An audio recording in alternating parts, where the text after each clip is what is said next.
very few spaces in New York City have people of color booking and managing, which I think is also a problem because there are so many, again, talented folks who are queer people of color. I mean, that's where the music is originated. Sorry for those who don't agree. It's fact. This is what I don't care if you agree or not. It's fact. And that needs to really be tapped into because these are folks that, we're looking now, we are seeing this, and it's quite horrific, where you have people who have created these genres, originated these genres we consider pioneers, who are dying prematurely and are not being compensated economically for their contributions. And we are perpetuating that with this newer generation when we're not giving them the support and the opportunities. You're really stifling somebody's ability to really thrive in an area that they have the talent. There are meritocracy concerns with that. I mean, I know it's not a meritocracy, but if we're going to try to act like it is, then we need to really start pushing that forward. Mixcloud. The Inside Track. All right, welcome everybody to yet another episode of The Inside Track. I'm joined today by DJ Tara, one of my favorite DJs coming out of New York City. If you don't know about her, you're about to learn a lot and get schooled. So welcome to the podcast, Tara. Thank you for joining. Thank you for having me. I'm super excited.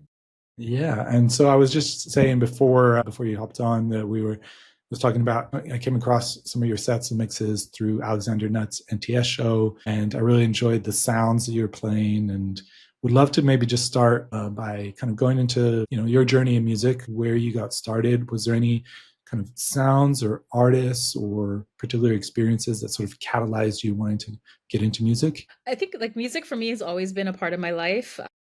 I grew up in Brooklyn. I grew up in an immigrant household, so Haitian parents. Their interests were definitely listening to older Haitian music, which was cool.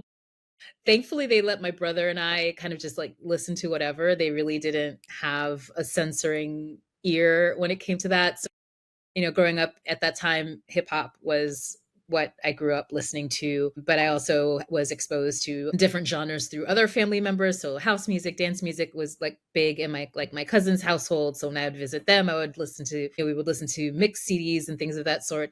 So I feel like I've always been up around music. In terms of DJing, that really happened later. And really only after graduating college and being in New York City still and trying to be a party promoter. So to some success, so yeah, not a ton of success, but still, just wanted to contribute really. And that was really most of what my friends and I were really about, just trying to do something cool and not trying to make a lot of money, but really just trying to put on really cool events, because we were surrounded by such talented DJs and other musicians. So that's, and I'm just thinking about my own going to live shows a lot, especially being in New York City, having that exposure. So many different artists have influenced me.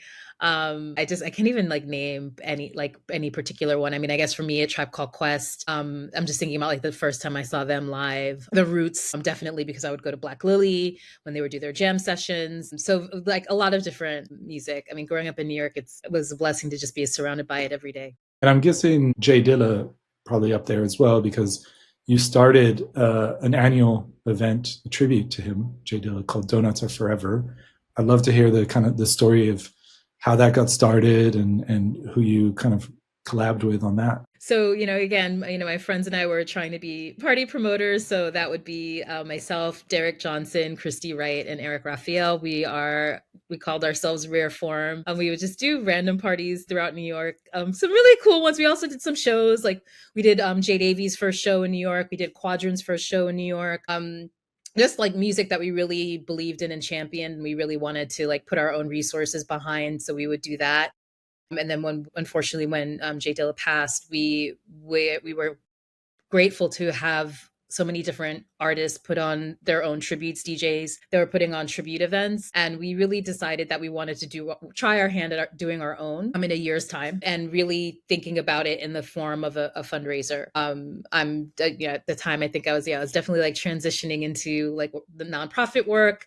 And I was we need to do this. And, this needs to be for a good cause. It didn't seem right for us to do this and just try to make money off of someone's unfortunate passing. So that's really how it came about. I mean, it's been something that we've been doing. It's going to be 20 in 2026. We've raised money for so many different organizations. Most recently, we've had a pretty long-standing partnership with Building Beats. They really get to what I think we really wanted to do with this event, which is really trying to support the future producers, the future J Dillas who are out there that we know don't have the resources that few past generations had in terms of like music and arts education in school. And we're really excited to be a partner with them, and really excited about 20 years next year. Yeah. Any special plans? Can you hint at it? Will be Yeah, February it'll be next in year as well? February. Yeah, we usually do it around in the American holiday of President's Day weekend. Yeah, it's a Sunday. It's something that I mean, a lot of it had to do with the venue when we first started, but it just seems to work. So we are doing that. I mean, we're talking about it. So I do hope that we can, we've had a long-standing wish list of different artists and DJs that we've wanted to participate. So we're hoping that we can really tap into that list and compel them to join us for the 20th anniversary. Yeah. And I'm curious, like, what do you think it is about Jay Dilla that people just go nuts over? I mean, it's obviously incredibly talented, but like, how would you describe the way he kind of crafts beats? Oh gosh, this is rough. I mean, at least as somebody, like as a DJ who tries, who's played donuts, who's, done Dilla sets, I think that's when you really start to appreciate how complicated or intricate and thoughtful, and how did he manage to pull what he pulled from the samples that he used? And you're thinking about a song, and you're waiting for a song to start on the one, and he starts on like the two or the four or the three, and you're like, what? And the loops. And I think for me, that's, as somebody who doesn't make music, I'm not a beat maker, I'm not a producer, but I do need to know these things in order to like blend the music the way I want to blend it. So for me, that's what was impressive. And then just the way that he was able to take the music that he sampled and really make it something completely different, in so many different ways, and so unrecognizable. And if you are somebody who's like a sample junkie, a sample head, that's going to grab you. But I do think he, especially with Donuts, the Donuts album, he really solidified or established a lane that I think didn't really exist before, in the sense of having a standalone album that is all production, that people can like really dug sink like really sink their teeth into, really like appreciate it. That's not to say we haven't had instrumental albums or producers and beat makers doing their thing prior to that, but I think Donuts really was was that turning point. So we had so many different artists and producers who have come after that, who have created their own art, albums of beats and different production. And I think that really opened up a different world for people, in really understanding how important the musical elements to hip hop are, and how that expands even past the lyrics, like, and are just as important, and if depending on the situation, if not more. Yeah. Yeah, actually, come to think of it, I can't think of any hip hop instrumental album before that. I think DJ Premier would often put like a few instrumentals and stuff, interludes and stuff like that between some of the tracks on their albums. But yeah, that was really the first one I think that I'm aware of. And I agree, like there was a way that he would kind of grab a sample and just kind of condense it to the essence of yeah, just kind of like make it super, just hit you in a different way, that I think, is just a talent and a skill that maybe people are just born with. I'm not sure, but yeah, definitely. You're making me want to kind of go back and listen to Donuts again. I'd love to kind of, on the topic of DJing, hear a little bit about kind of your approach to how you balance, your own personal interests in music and kind of the direction that you want to take things with when you're playing out in a club or playing out to a crowd. How do you balance, what you're interested in with what the crowd is interested in? Yeah, not gonna lie, it's a bit of a challenge, especially depending on the crowd, depending on the audience. I think if it's more, and I think this also is kind of speaks to a lot of people who are moving towards playing more dance music, like more house, which is me, kind, to some degree, because there is a little bit more of an openness or an understanding that people may not know the songs and they're just willing to accept it and trying to feel the music so they can dance to it. Whereas I think more R&B, hip hop oriented events, people really want to hold on to the familiar, and I understand it, but I also don't love it because we're all playing the same things. So for me, I definitely try to impute my own things, whether it be new songs or new artists that I think people will like, or just deep cuts. So it's like, okay, you're familiar with the artist, but maybe this is the song that doesn't really get as much play out in the club. I definitely try to do that to subvert that because I don't want to be playing the same thing as everyone else. I mean, there's nothing wrong with that. And I do think, it's important for people to feel comfortable because I know this song, I feel comfortable here. I can kind of get into it. There definitely is a degree of that people need, and I understand that. But at the same time, like you could be home listening to that. So, if you're coming out, it's like let's experience something new. I mean, for me, some of my favorite nights out have been like I don't know the music. So I want to shout out Khalil, who's from the UK and moved to New York, and he has Back to Life. The first time I went to Back to Life, like maybe two songs. Maybe I knew two songs. That party blew my mind because I was like, I had no idea this existed. Like I knew the genres I knew, but I didn't know that this could go off in the club like it could. And this is me walking in not knowing any of these songs and like being like, whoa, this is, and the energy, and of course other people in the room know the music, but I wasn't the only one.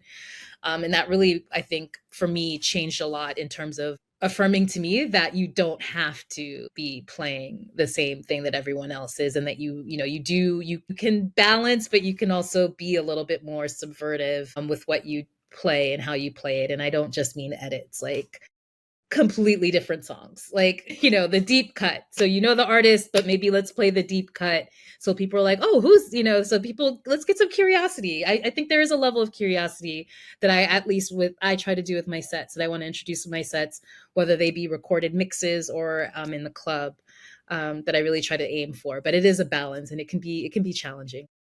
Do you find that with the radio shows, and we should give a shout out to your radio shows, you got the Upbeat show on Soho Radio, right? Mm-hmm. And you also have, is it pronounced MISC, or do you say miscellaneous? Yeah, miscellaneous. Miscellaneous on the Lot Radio out of Brooklyn. Do you find that you kind of will be more exploratory or experimental on the radio shows than when you're playing out live, or do you kind of, is it sort of similar? I definitely get a little bit more experimental, especially my show on the Lot. I mean, it's a Sunday morning. It's really like based on my mood, and based off what I've been listening to over the course of the month. It's a monthly show, so it's like things that I've either revisited or new music that's come my way that I've been listening to, checking out, that I want to share. So I definitely think the shows do allow me the opportunity to do that. When I talk to folks, sometimes people will reach out to me to like DJ an event or DJ. Oh yeah, I've heard could you I'd like you to DJ my wedding. And I'm like, and they might ask for examples of what I play, and I send them my mixes, but I'm like, I just want to be clear. Like the intent with these mixes is really to share music that isn't really being heard with frequency. Like don't take this as, of course, if it's like your wedding, I'm going to play all the classics and do all the things. I think for me, mixes are a vehicle and a way to really share music that people aren't aware of. For me, it's like a communication. We all grew up, I think, at least this, yeah, I don't know your age, but, I think our generation grew up listening to the radio. That was music discovery for us. We are, while we have YouTube, while we have internet radio and DJ mixes and things, the younger generation, it's not quite the same as the radio. I mean, for me, it was like radio from sunup to bedtime. Like there was a Walkman in my ears. I was constantly listening to music. And I don't think that, and a lot of it was new to me. And I don't think that younger generations are experiencing it in the same way necessarily, or they're experiencing like smaller clips of DJs performing things of that sort. So it's not quite the same. But we had to listen to commercials. We had to listen 20 to a lot seconds on of Instagram or something like that. yeah, exactly. Meanwhile we're listening to we have the commercial breaks, but then we also have the full length song. We may not like this song. We might go to the next station while the other station's on commercial break, or go to the next station because we don't like the song that's playing on this station.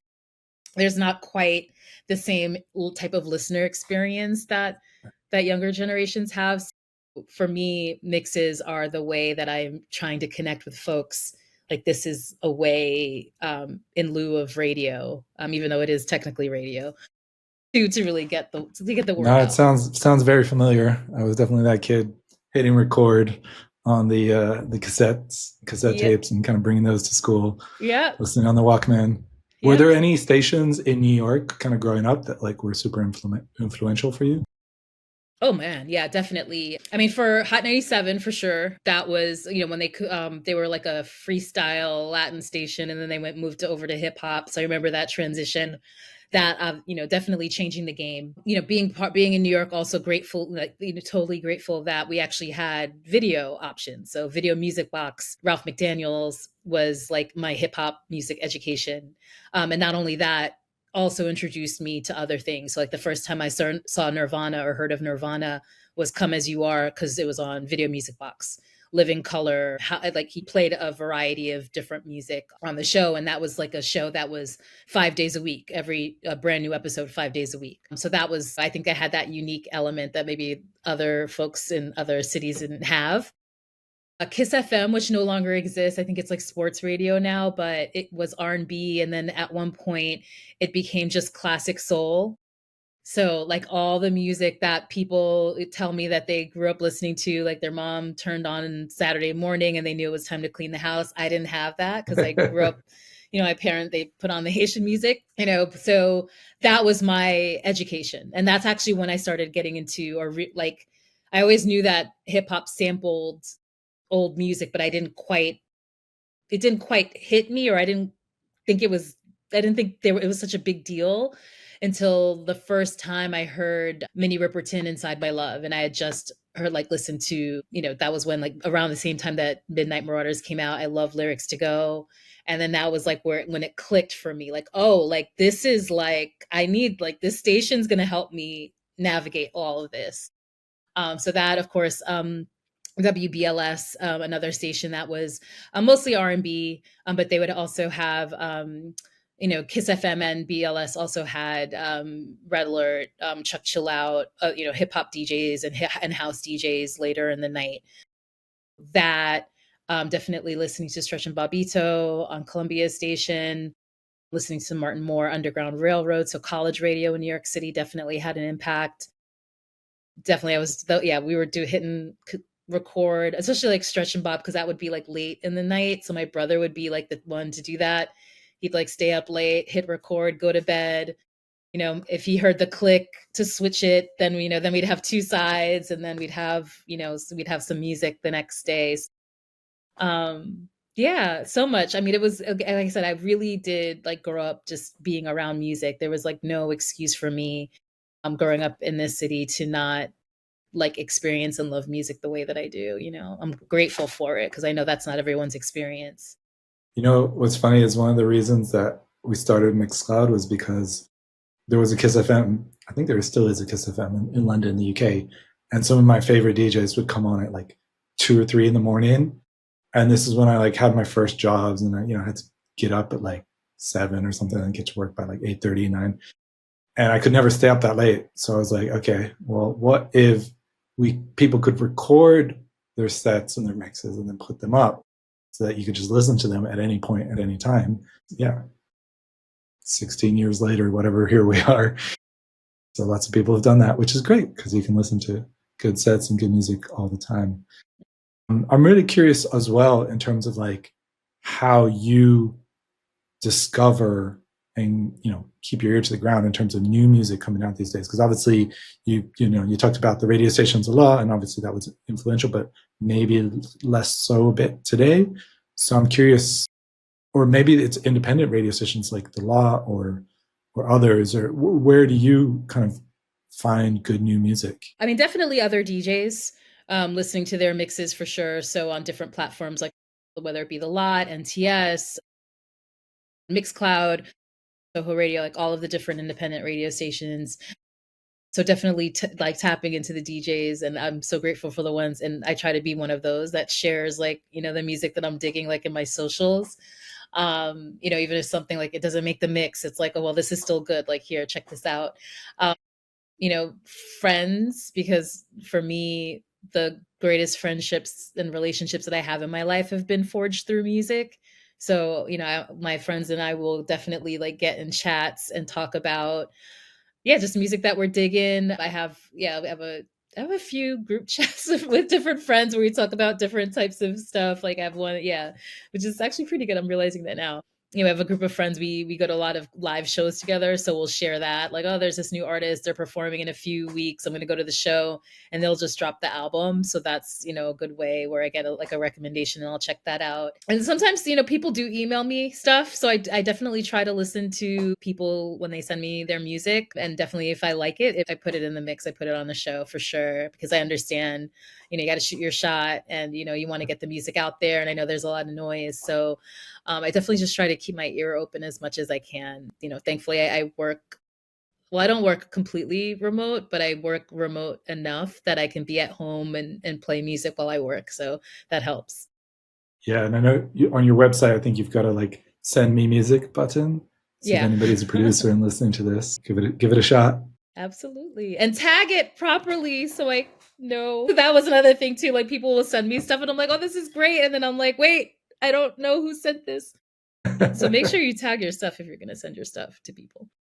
Do you ever go kind of digging on Bandcamp or kind of vinyl stores or things like that? Oh yeah. Oh yeah. Yeah. Bandcamp, I'm definitely on date. I try to do like twice a week. Like just looking because I've there are different labels and artists that I like, so I'll I follow them and I'll check my feed to see if anything dropped, and listen to it that way. I started out as a DJ playing vinyl, so I try not to go too much record shopping because I live in a New York City apartment. There's only so much space, but I definitely, I go record shopping kind of regularly, where I'll just go, yeah, just check some stuff out.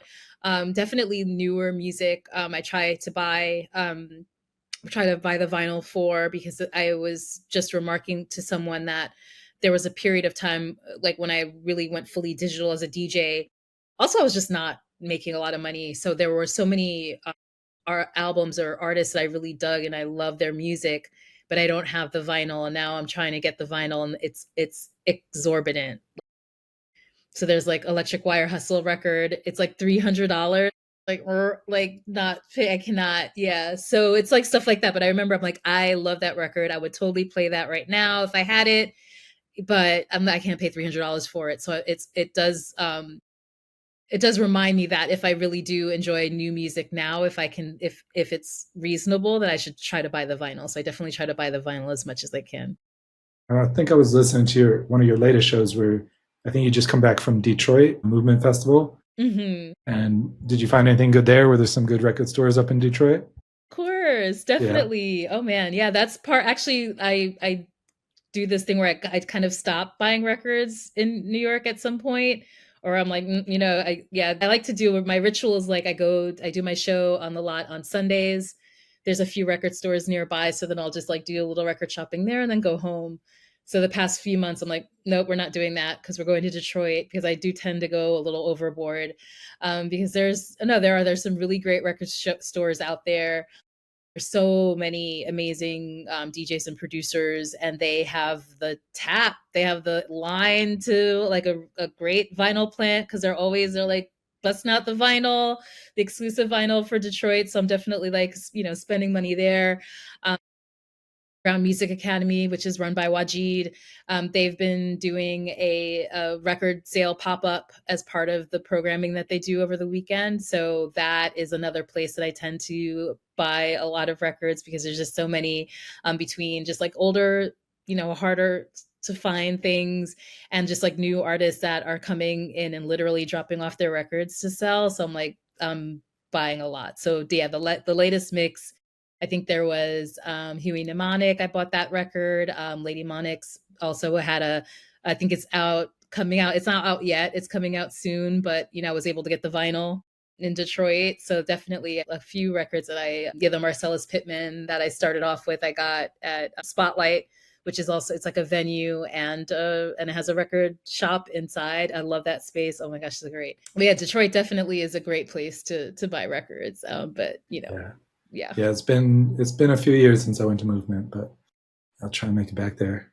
I'd love to talk about New York as well because it's your hometown. And aside from just being a DJ, you're also an urban planner. And so I'd love to kind of like shift gears a little bit in the conversation and talk a little bit about New York City nightlife, how it's changed over the years, and just curious kind of what spaces or venues have felt like culturally the most important for you. All right. So yeah, this is a lot. Yeah. So yeah, I do work as an urban planner in New York. I mean, I think I really look at like land use broadly. I used to be working affordable housing, but now I am in a position where I really look at just land use throughout New York City in different ways, whether it be, small businesses, housing, open space, all of these things. So I know for me coming up, trying to be going out to the clubs, because even though I grew up in New York, I grew up in, again, immigrant household. There was no sneaking out. There was no, like, I only really started going out when I went to college, because by then I'd already, I moved out of my parents' house. So I wasn't like a 16-year-old, like hitting the streets, going to the clubs. I was like 18, 19 and up. But my introduction was really like going to non-club spaces. There were a lot of restaurants that would be, close the kitchen, or, do a little, maybe serve less food and then just have a DJ. You would just go out and hang out and chill. And that was really my introduction. Also, it was just more my speed because it was just like way more relaxed. You just got a chance to just sit and listen. I remember going to this restaurant called Mecca. It was like First and First. I remember they had really good food. And then I think like, yeah, they would just turn it over after a certain time and have DJs. When I moved to Brooklyn, I moved back to Brooklyn after I graduated. That's when, yeah, like Fort Greene was like a whole strip. I've talked to a few people about that, like DJ Misbehavior and all that, about how we had like Madiba, we had Buttercup Lounge, Soul. Like there was just a strip of different restaurants that you could go to. So you go there today, none of these restaurants exist. It's like very wealthy, very white, very noise complaint, shut you down kind of area now. But back then, this was 20 years ago, it was definitely a lot more it was way more vibrant. And I think that's really been the shift in New York City nightlife, is that we have, unfortunately, due to like property values rising and people wanting to just build apartment buildings everywhere. And then when people move into these apartment buildings, they want quiet because they're spending all this money. We're seeing a lot of like our nightlife being pushed to the margins, geographically, specifically. I don't live in Bushwick. I don't live in Ridgewood. I mean, I live in central Brooklyn, and there are definitely fewer options for me to just pop into a space to listen to some good music on a random night than it was like 20, 30, 20, well, I don't know, 30 years ago. It's like 20 years ago. For me now, I have to travel. And that can be a pain in the butt, because that can, not only is that it's inconvenient, but also can be expensive, because because I don't live where I live, to get to Bushwick from central Brooklyn, there's not a direct subway and there's not a direct bus. So I'd have to take multiple buses, multiple subways, or I'm spending $20, $30 one way to get in a car to go. Ridgewood's a little further out, but at least I could take the bus. I do nowadays. I love Nowadays. I can take the bus to Nowadays, and I usually do take the bus to Nowadays and then take a cab home. So Yeah, at least there's nowadays that option. is a great spot, but it's so far out. It is. It's It's like I far remember out. biking out there, and it's just like you got to keep going, keep Yeah. going. You Yeah. think you're there, and keep going. Exactly. Like depending on where you live, it's not close. So even though I can take the bus, it's like a 40-minute bus ride. 30 or less if it's late at night, if it's, because the bus isn't making all the stops. But, it really, it's not the most convenient. And especially, it's great to see that a lot of nightlife has shifted outside of Manhattan again, for people, for me, because I don't live there anymore, but it is a little disappointing that there is, we do have these like pockets and things are so segregated in that there are these areas. And if you don't live in those areas, it's harder to access nightlife. And if you are trying to do some sort of nightlife oriented event or space, depending on where you are, your neighbors may not like that, which to me I think is absurd because we live in New York City. This is a culture, we're supposed to be the cultural capital of the world. Does that mean that at 3 o'clock in the morning on a Tuesday night, you should be subjected to loud music? No. But it does mean that you might hear some loud music from time to time. And you should be okay with that, or you should be accepting of that, or you should just realize that this is how a city is going to function, and that maybe the city is not for you, and you live somewhere else. Um, I definitely strongly believe that. I mean, I definitely think that if you are, there are folks, I've done events that have gotten shut down by the police that have been in like legal spaces. We're allowed to congregate. We're allowed to have DJs. They are on major streets, but because you've got newer neighbors and they spend all this money, they don't like the noise. And it's like, well, why would you move to a major street in a major city and expect quiet? It's a Saturday night. It's not Tuesday at 4 in the morning. It's a Saturday evening, or it's a Wednesday evening. So it's not even 10 o'clock yet. And you're calling and complaining about noise. We experience a lot of that in New York right now. So it's a little disheartening. And also because the neighborhoods have changed and because the clientele or in that neighborhood that may have frequented certain clubs don't exist anymore, or maybe other spaces have like taken over. I'm just thinking like for me, like the meatpacking district. So we had APT, which was for me like the best place in the world. I loved going to APT, and then CLO across the street. I guess meatpacking is still somewhat of a nightlife area because you've got hotels, Lebane's there. So the hotels have, and there's some restaurants there, but it's not quite the same. So Cielo, I don't even know what Cielo is now, but APT is a caviar store. If that's not a metaphor for New York nightlife, Yeah. I don't know what it is. But I'm curious, like, so you mentioned earlier on there kind of how some of the restaurants back in the day, they would kind of evolve. Maybe they move the kind of tables out. And there is a space in London like that called Brilliant Corners, which I absolutely love. They got an incredible sound system. I'm just curious, do you think that could be a potential solution where, some of the restaurants could do that more, kind of in the kind of earlier side of the evening? Or is this do you happen to know, is there like a zoning thing or kind of rules and laws around that? There is, or there was. So one thing that over the past couple of years, there's been this movement towards, well, I guess like maybe just go back a little bit. Dancing was definitely like highly restricted in New York, which no one understands or no one seems to believe. But we had, a cabaret law. Cabaret laws, right? Yeah, where spaces would have to get a cabaret license. I mean, a lot of places did not. That doesn't mean that it didn't impact spaces, because we had a mayor like Giuliani who used that law to close spaces down. So subsequently did the other mayors that we had after that were not interested in closing down clubs for doing that. And also the law was racist because it was basically created to prevent what they felt was race mixing, because people were going up to Harlem to listen to jazz music.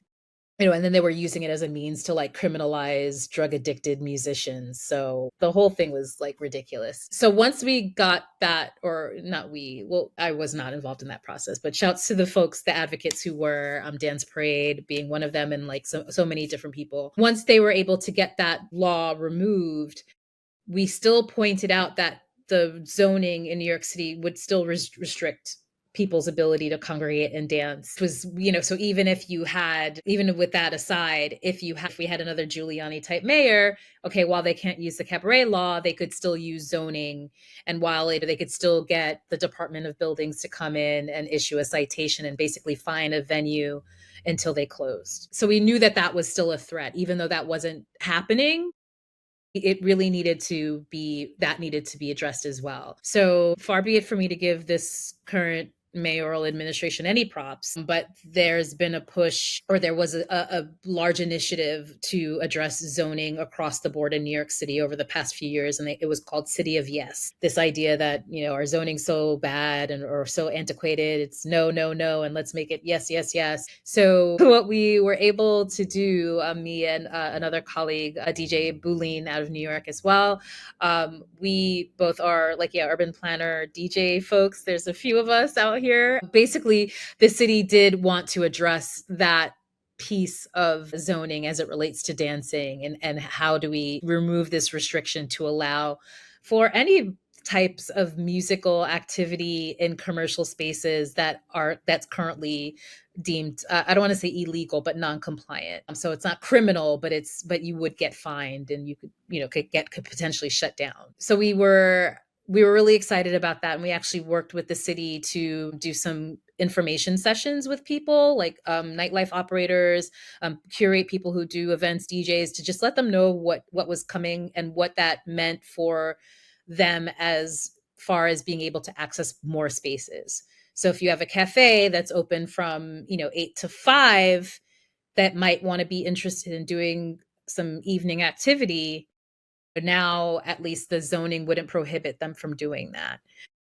So far, I mean, it only got passed about a year ago.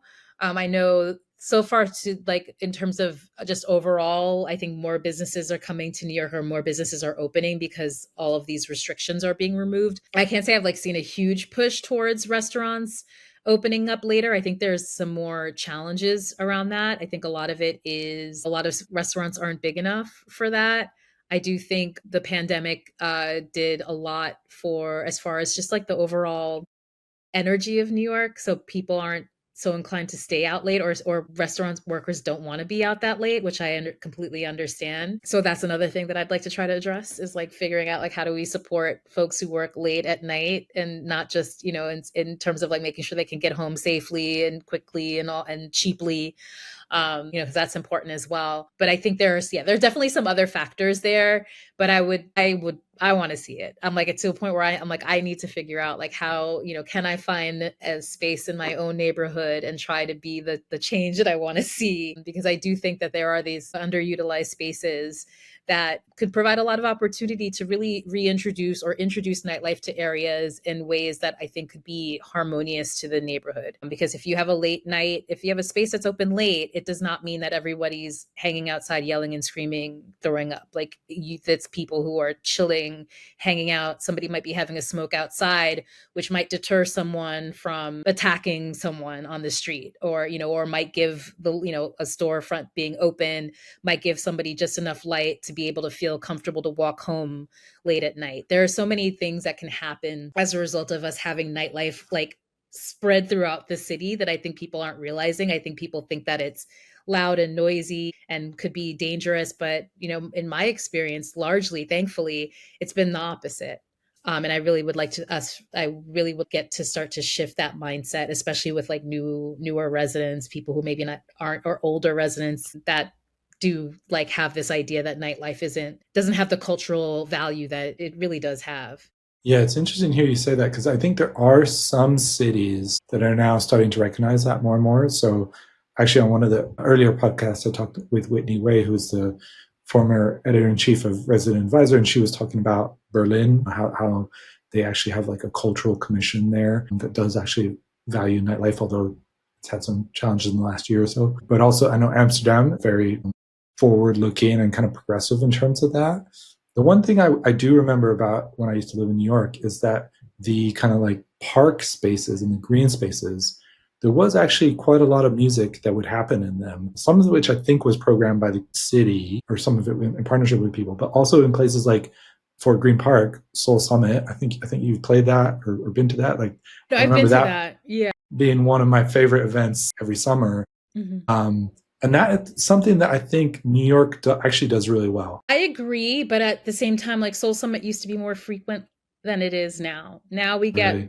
to a summer, maybe. I mean, Yeah. and the Soul Summit dudes, they're just amazingly dope DJs, so they're playing all over New York, and they need to be playing more spaces. But it's great that we can catch them outside of Fort Greene Park. But part of the experience of them being in Fort Greene Park was that it was free and accessible in all ages. So even now when I go, people are bringing their kids or bringing their blankets. It's like slightly up a hill. People have their walkers. Like to see that to me is so important, and it makes me think about myself as somebody who's getting older and like how I want to continue to experience. Like I'm never going to stop loving music. I don't Loving music is not something you age out of. If I can move, I'm going to want to dance. Like I'm not going to age out of dancing either. If I'm the old head in the club, I'm going to be the old head in the club because I love music. I want to dance. I want this experience in my life.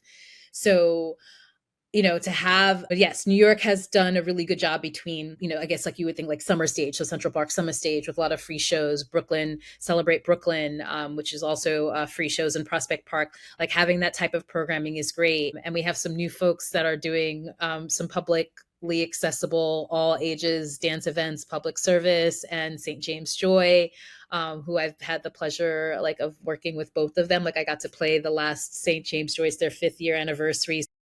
They did their opener in April, end of April, and I got to open for Louis Vega. And I live like 2 blocks away, so it's it was like blowing my mind on so many different levels.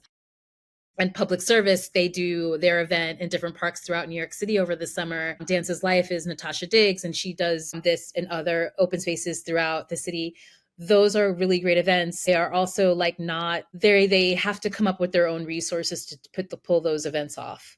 There's a lot of crowdfunding, a lot of putting in their own money in order to get those events to go off the way that they are, which I appreciate, but we don't like the city doesn't support them in that. I mean, they support them in the way of processing the paperwork, getting the permits together, but they're not giving them money to put these events on, which I wish the city would do a better job of. There's so many opportunities, and I think would really open up the city more to so many people to be able to have different types of events and programming that is free and accessible to them. And I think would kind of also help get people's mindsets to shift around music and nightlife and it being part of our cultural fabric of the city. So I'd like to see more of it. I do, but it's not, the neighbor, like the Conservancy wasn't happy with the lawn. The neighbors were complaining, because the neighborhood was changing. So there's, it's not, yeah, it's frustrating because like having to just see that change and people not really understanding, like they, even if it's not for you, you are in a city with millions of people. And it clearly, if it's not for you, it's for the thousands of people who are presently in the park getting their life to some house music. So for one day. Yeah, and I just think it's really short-sighted because I just think that the cultural dimension adds so much to the city, and it's a big allure for like bringing people in. It's kind of why people move to New York. It's exciting. It's music, there's culture, there's entertainment, there's things happening there. And if you kind of like push that further and further out and you kind of stamp it out, then what are you kind of left with? Like a kind of a mall, like kind of sterile experience that a city of apartments. Yeah, exactly. I was like, I don't want to live in an apartment city. I mean, I'm looking where I live now. There's a strip on Atlantic Avenue, and all of these huge apartment buildings are going up. And I mean, granted, before it was like auto body shops, and there were a couple little there were a couple like clubs and bars that I would go to that are gone because of all of this development. And I'm like, I don't want to live in an apartment city. Like I don't, I'd felt better when it was just I mean, I don't have a car, but the moments when there's been times when I've had cars and caught a flat and I was able to get my flat fixed, and that's gone. There were times, yeah, again, I would go to these bars and club spaces that are no longer there. So, there is the diversity of businesses and services and things to offer is part of what makes New York, New York. And if all I see on a block are just like brand new apartment buildings that I can't afford with businesses that are like not interesting, then I'm like, why are we here? And why are we paying all this money? Because the rent's not cheap out here either. It's true. So what do you think, working in urban planning, like what do you think are the top priority, or not that there's necessarily like one magic bullet and a solution, but like what are the kind of, I don't know, 2 or 3 things that you think we need to prioritize in order to kind of try and make the situation better in New York specifically? New York specifically, I definitely think housing. As somebody who used to work in housing, and I'm like, oh, we're never going to build enough affordable housing. I think we are too focused on just letting developers build, and this idea that there's like a supply and demand thing that, if we build enough housing, then rents are going to go down. That hasn't happened yet. And honestly, I don't think it will happen.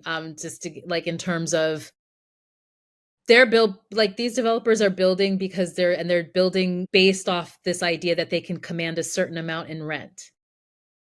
And they will leave those apartments vacant before they will slash prices. It's just what it is. And they'll take the loss. They'll just take the loss before they do that. There's no way that somebody who's building in a building thinking they're going to get 5 grand in rent, realizing, okay, maybe I can't get 5 grand, is they're going to slash it to $2,500. It's not happening. And that's not affordable. 2,500 is not affordable either, depending on who you're talking to. I mean, talking to me is not affordable to me.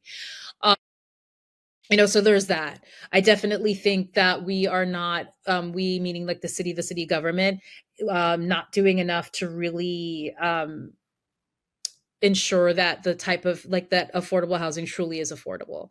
That's the running joke right now is like, oh, affordable for whom? Or hey, people will read an apartment announcement for, hey, new apartments coming, affordable units, and then they look and the affordable unit is a $3,000 studio, which technically it is, which, that's a whole other episode. Honestly, I can send you literature on that. It's complicated, but it's not that complicated. So there's that. And because part of what was changing for me, and I think that's really what ended up resulting in me like going into urban planning, was was my friends started to leave New York.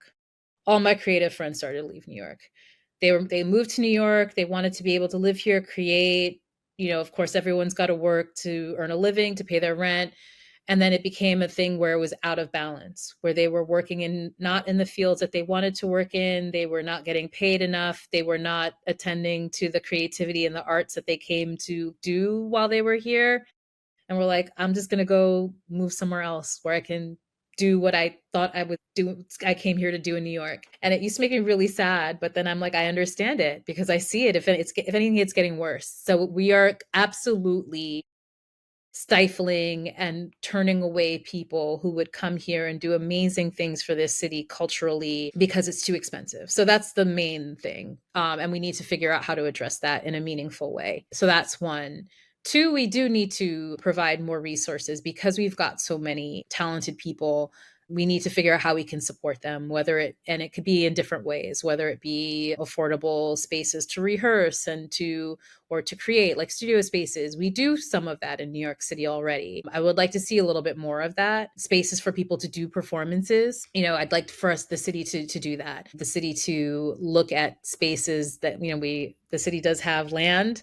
Not everything can be an apartment building. So like the spaces the land that isn't suitable for apartment buildings, like what else can we envision on this site that might support cultural endeavors or might even just support small business in general? So it doesn't even have to have a cultural element. Can it be something where somebody who just wants to like provide something to an area that can provide some like a decent living wage for somebody to be able to like work and live and contribute to the city? And then the third thing I would really like to see, especially specifically as it relates to nightlife, is more equity around ownership and management and leadership. I've been saying this for a while, is that we've got great clubs in New York. The majority of them are owned by white men.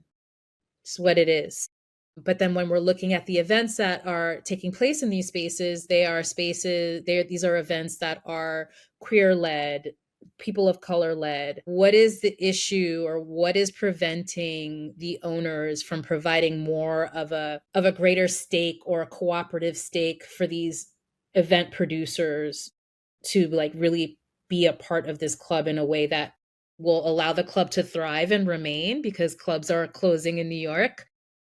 And then also providing an opportunity for these folks who know how to put an event on, who know how to do a budget, who know how to book acts, who have their finger on the pulse, to provide them a more elevated platform. I don't see that. I mean, apart from greed and just overall just like not caring or not having to think about that or not having to care about that, I don't understand it because it's like, why? I do think, and I do hope that anyone who's listening, any of these folks who have like these super poppin' parties in New York that are, like I said, queer, people of color led, I think if a good number of them got together and decided to find a space, open a space, and own a space cooperatively, where they're taking turns in how they're doing the programming and they're doing their own events within the spaces as well, I think that could be a pretty successful model I was that going to would ask, are there any places like that, any kind of like cooperatively owned or kind of unsung, overlooked places in New York that you know of? clubs. No, there are two cooperatively owned bars. One I believe is called Donna, and it's in Manhattan, and then there's a new one, I think it's lesbian owned. I think it's called Boyfriend, something like that. It's like boy something. I think it's called Boyfriend, and Great name. that recently opened. I haven't gone there yet. So these are, that's a smaller scale thing. But it's doable. I mean, I know in San Francisco there was the Stud. I think right now they're like either transitioning into a new type of model, or they're something, or there might be in it, and I don't know because I haven't been keeping track. But I know it's not easy. I But I feel like there do, was one called Secret Project Robot or something like that. that's Somewhere like a, yeah, I guess it's like a, like yeah, a I would DIY classify, space yeah, kind of. like a DIY space. So a lot of the DIY spaces do operate in that way because it's like they're, the folks who are, some of them live in the spaces, or they did live in the spaces, or they were, pooling their resources to put on events there, inviting other people to put events there and just charging a fee. So I guess I would call it like more, I would consider that to be still like like a cooperative, but maybe more DIY than cooperative. Especially since, because it's a DIY space, it's like legality, the legality of the space could be coming to question, depending on where it's cited. But like a formal cooperative of folks who really like are able to like go in on a space and really like be able to leverage the popularity, the crowds that they've already bring to these spaces that exist. And again, I'm sure they're getting a great payout from these clubs, but I'm just thinking about like how much more can happen when you own the space, and how much more you could even do, because then I think there are opportunities. I mean, they still exist, but I think you might even be more inclined to take your event on the road, right? Because you'll always have a home because you own a space. So you can take your event to other cities, which can help leverage your space back home. So this is something that I think about a lot, and I would love to see, because I do think that matters. I mean, in bookers, managers of spaces, very few spaces in New York City have people of color booking and are managing, which I think is also a problem, because there are so many, again, talented folks who are queer people of color. I mean, that's where the music is originated. Sorry for those who don't agree. It's fact. I don't care if you agree or not, it's fact. And that needs to really be tapped into, because these are folks that, we're looking now, we are seeing this, and it's quite horrific, where you have people who have created these genres, originated these genres we consider pioneers, who are dying prematurely, and are not being compensated economically for their contributions. And we are perpetuating that with this newer generation, when we're not giving them the support and the opportunities that higher paying DJs, the ones that are touring, I know there used to be a list of like top DJs.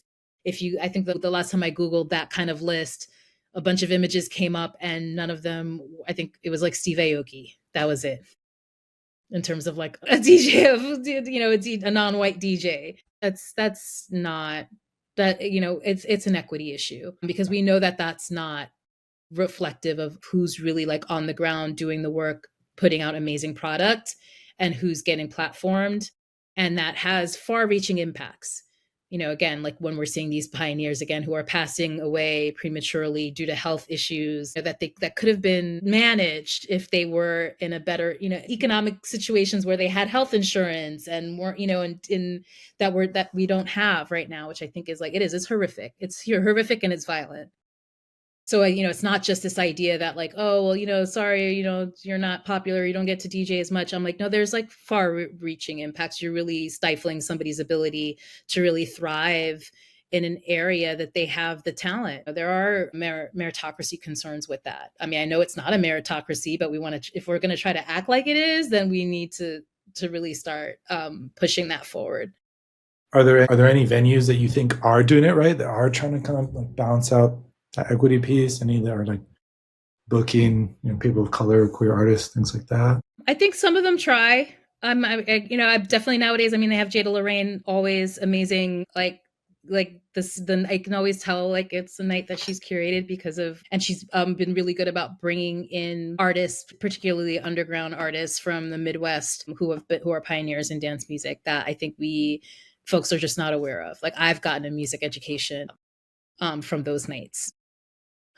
I'll say that, but that's when you're thinking about that one club, one night a week, or however frequently she is curating the night, that's one person. I do think like there are public records. I think they do a good job in terms of when I look at the lineups that they put together, especially because they have multiple rooms. That helps. So that's all. Their lineups are always pretty impressive. But again, like these are very few spaces, and some spaces don't really operate on this idea of like, I mean, well, Paragon's closed now, but where they have bookers who are like bringing people in, some spaces still operate on this idea of like whoever can bring in the most amount of people. I don't care what you do. I'm just here to provide the space and I just want to make some money. So there's not really this like cultivating of a culture, cultivating DJs.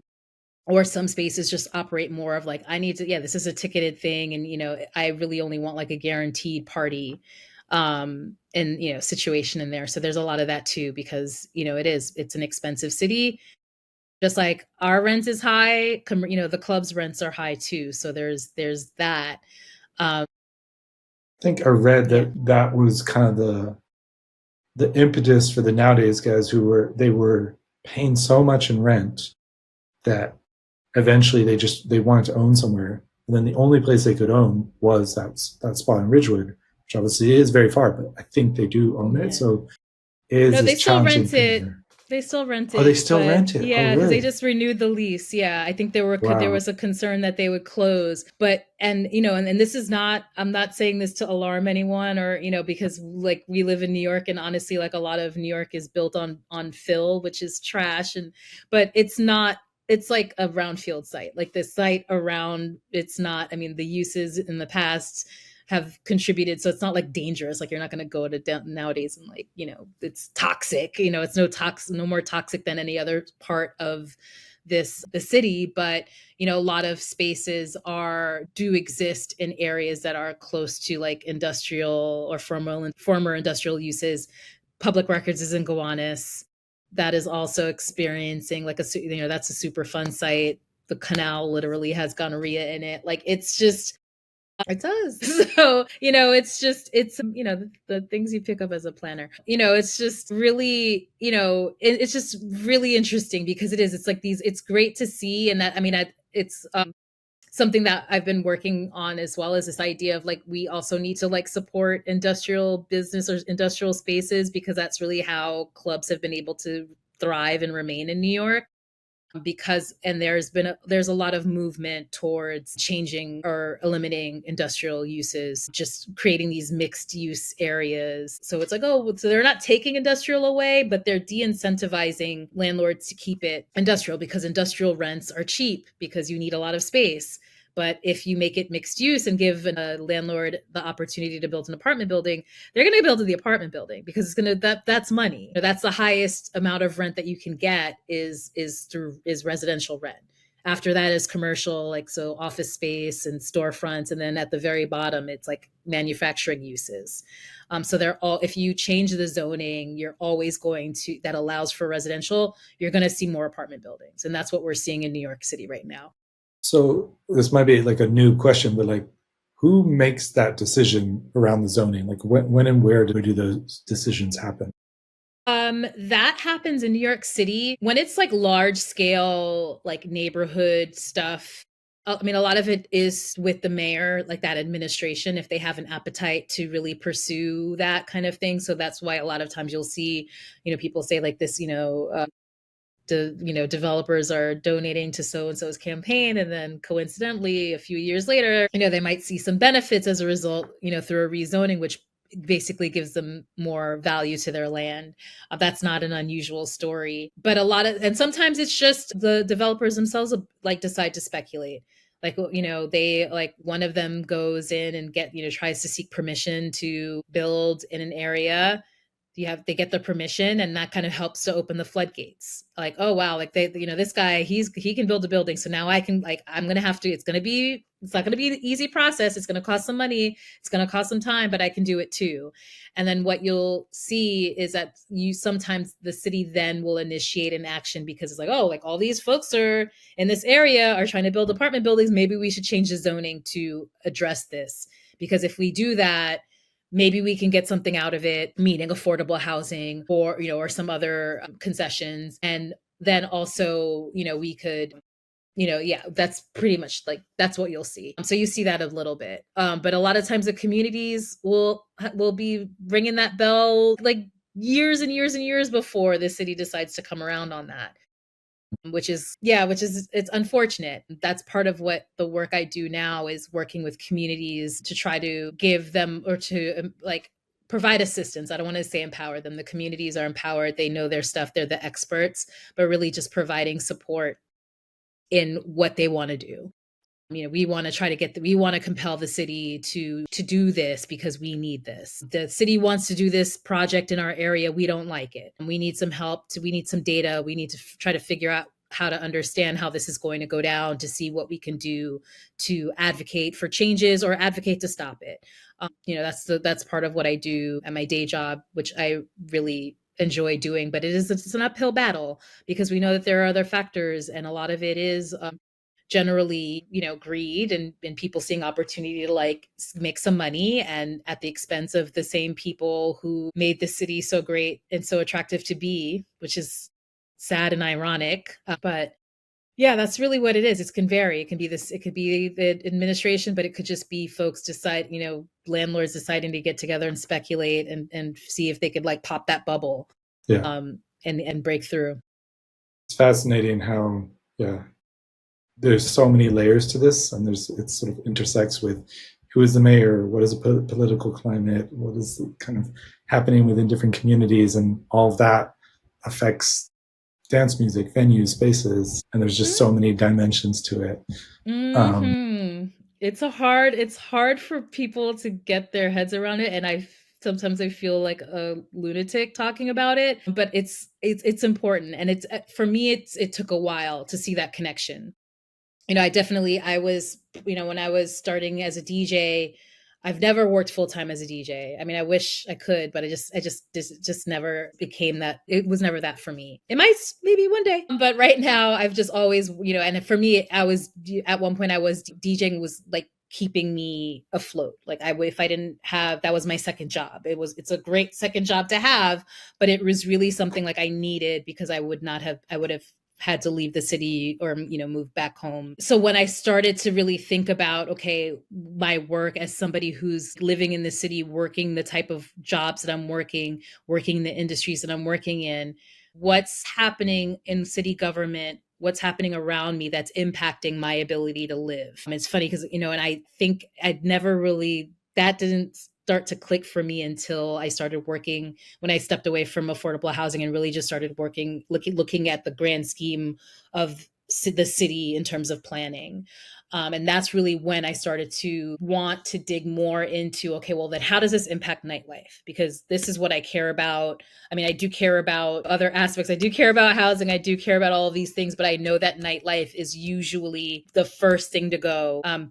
People have this idea that it's not important, or that it's a nuisance, or that it's just a business. And I know that there are deeper consequences to spaces closing as it relates to a third space for people to convene, a place for people to organize, a place for people to meet their friends. Like I've met my closest friends in the club, and it means more to me than I think some people. And really trying to talk about this as an asset to the city that needs to be supported and protected has been really challenging, but it's something that I've been trying to like talk about quite a bit over the past few years. Like once I started to make that connection in my head, and people are getting it, but it's still a challenge.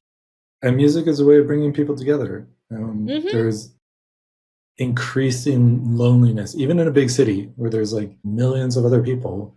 I think our digital lives are increasingly lonely.